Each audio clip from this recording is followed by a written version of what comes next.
各位同學、各位朋友，大家早晨。今日係2026年嘅1月10號星期六。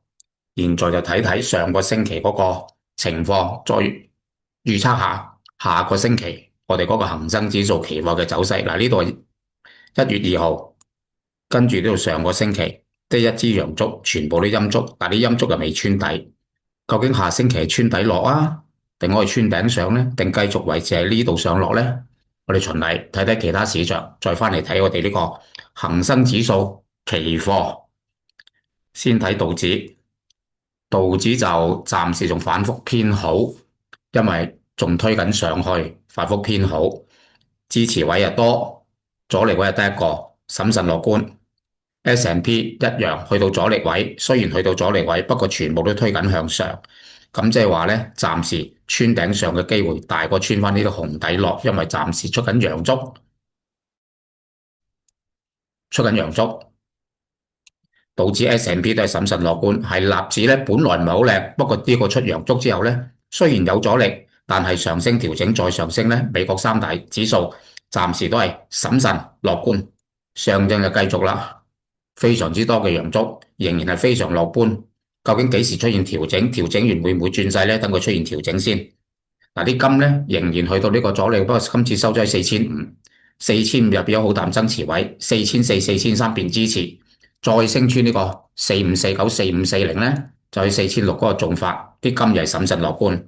反而我哋啲股票咧麻麻地啦，暫時唞緊氣，600嘅支持，628好淡爭持，638阻力，暫時喺度好淡爭持700。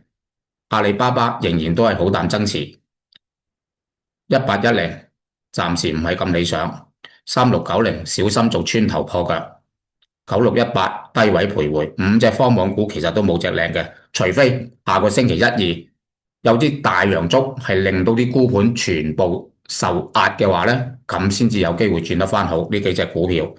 388暫時仍然偏好，個底喺呢度，五號仔個底喺呢度仍然偏好，即係股票上嘅話咧，科網股就麻麻地，但係我哋喺388同五號仔都算唔錯嘅。咁所以睇翻我哋嘅恒生指數期貨嘅話咧，今次收咗262，即係呢度個底喺257，即係話如果穿得底咧，就穿埋26000，穿埋26000、258，即係穿埋257啦，佢就必定會落嚟試呢個254、251，甚至乎25000，呢度就唔樂觀嘅睇法。但係如果樂觀嘅睇法，比好又真係破得264，即係呢個位咧，上嚟試呢個26600、6800，甚至乎27000，再次前頂都仲得嘅。所以睇下星期一，最遲星期二，究竟係穿呢個紅頂，企翻穩26400、26600，定真係跌穿26000，喺呢個區間度徘徊，再穿埋呢個底啦。咁啊，大家去睇睇星期一最遲星期二嘅陰陽燭嘅變化，去估計下個星期升嘅機會大定跌嘅機會大。好，今日功課到此為止，希望大家有個愉快嘅週末週日假期，下星期再同大家做功課，拜拜。